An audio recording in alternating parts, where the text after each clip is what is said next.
Smoke rises above Kyiv as Russia claims it has hit material production sites in the capital. Meanwhile, President Zelensky appeals for more military support.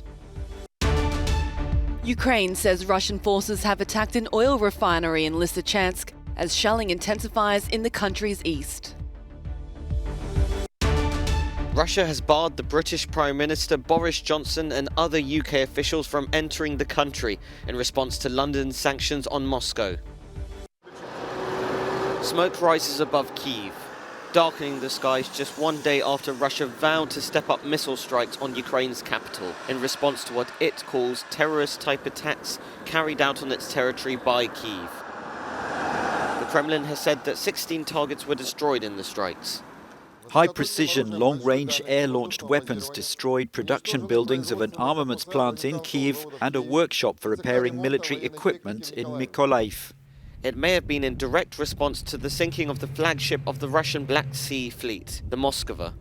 Neptune missiles were made at one of the targeted sites, which Ukraine says it used to sink the cruiser. Moscow, however, blames the damage on a fire and stormy seas. In his nightly address, President Zelensky once again appealed for more weapons to be sent to Ukraine. The sooner we get all the weapons we have requested, the stronger our position will be, and the sooner there will be peace. In the meantime, the citizens of Brovary bury their dead. Today it was the turn of a 13-year-old boy, killed while the territory around Kyiv was held by Russia.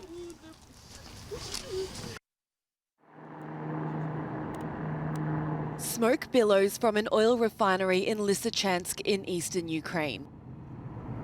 Authorities there say it has been shelled by Russian forces. Its regional governor says this isn't the first time the refinery has been targeted, accusing Moscow of trying to exhaust local emergency services. In Ukraine's second largest city, Kharkiv, authorities say rockets have hit a residential area, killing at least one person and injuring 18 others. Amid burned cars and debris, there are bloodied people on the streets. Firefighters are still putting out the flames and helping evacuate dozens of people from damaged buildings. The local government says half of Kharkiv's 2 million citizens have left. Some were not so lucky.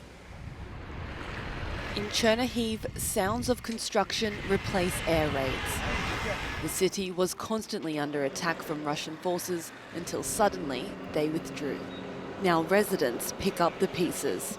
How are you? Nice to see you. Very Just a week ago, British Prime Minister Boris Johnson was with the Ukrainian leader Volodymyr Zelensky to show his support for Kyiv.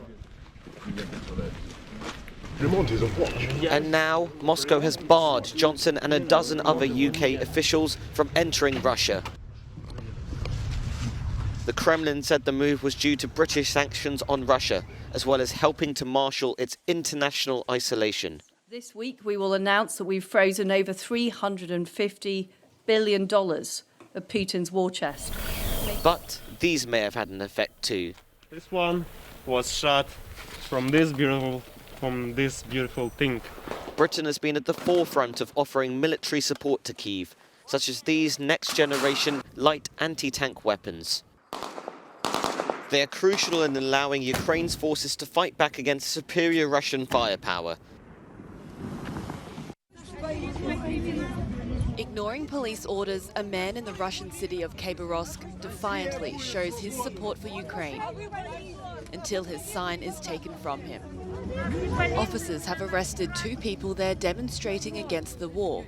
There have been consistent protests across Russian cities denouncing what Moscow is calling a special military operation. Thousands have been detained, and the Kremlin is doubling down.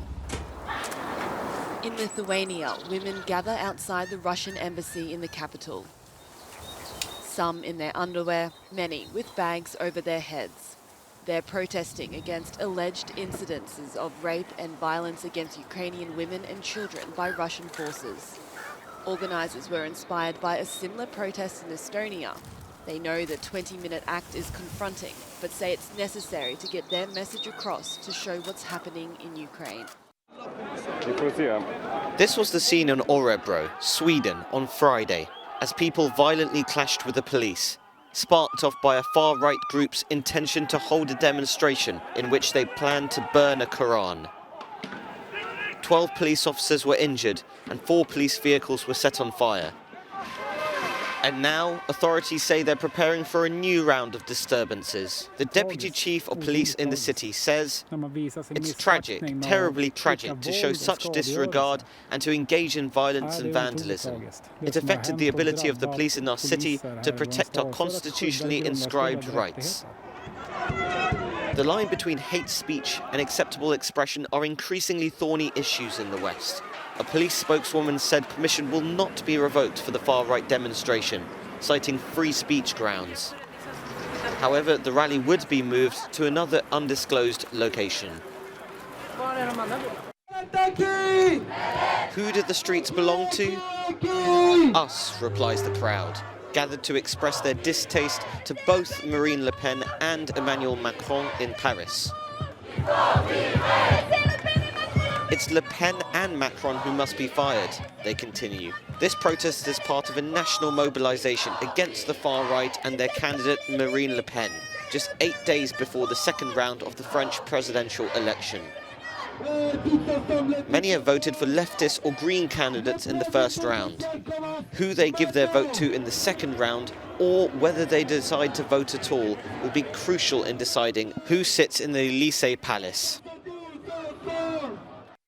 3 generations from the Kim family have ruled over North Korea. Today, the current leader, Kim Jong-un, celebrated the 110th anniversary of the birth of his state-founding grandfather, Kim Il-sung. The festivities occurred while tensions between the West and North Korea are rising. The isolated country began 2022 with a slew of weapons tests, including its first test flight of an ICBM since 2017. Thousands of citizens lined the streets of the capital, Pyongyang, but the lavish ceremony was largely civilian in nature. Unlike other national days of celebration, no military hardware was on display. Still, experts expect North Korea to continue ramping up weapons tests, with the war in Ukraine providing a useful distraction. The Extinction Rebellion movement has blocked traffic in Paris, protesting against so-called climate inaction by the government. The demonstration is staged a week before the second round of the French presidential elections. They're bringing roads to a standstill with barricades of haystacks and organised sit-ins. Activists say the goal is to bring climate issues to the centre of the presidential debate. A whale washed ashore in the Portuguese city of Almada has died. Maritime police made several attempts to rescue the mammal, but it did not survive its injuries and being out of water for a whole day. An autopsy will be conducted on Monday, but experts have already observed deep wounds which appear to confirm that the whale was knocked down by a ship.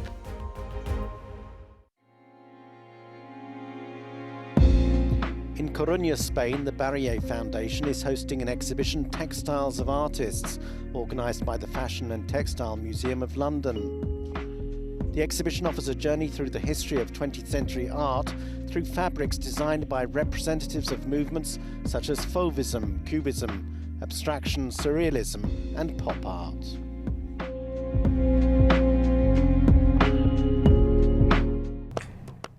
The Swiss documentary film festival Vision du Réel has opened in Nyon with a homage to Lithuanian director Mantas Kvedaravičius, who was killed while filming in Mariupol in Ukraine at the beginning of the month.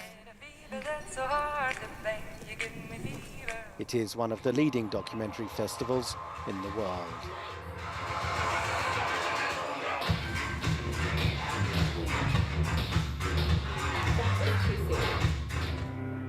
The Museum in Marseille is devoting an exhibition to the Sufi scholar Abd el-Kader, who opposed the French conquest of Algeria in 1830.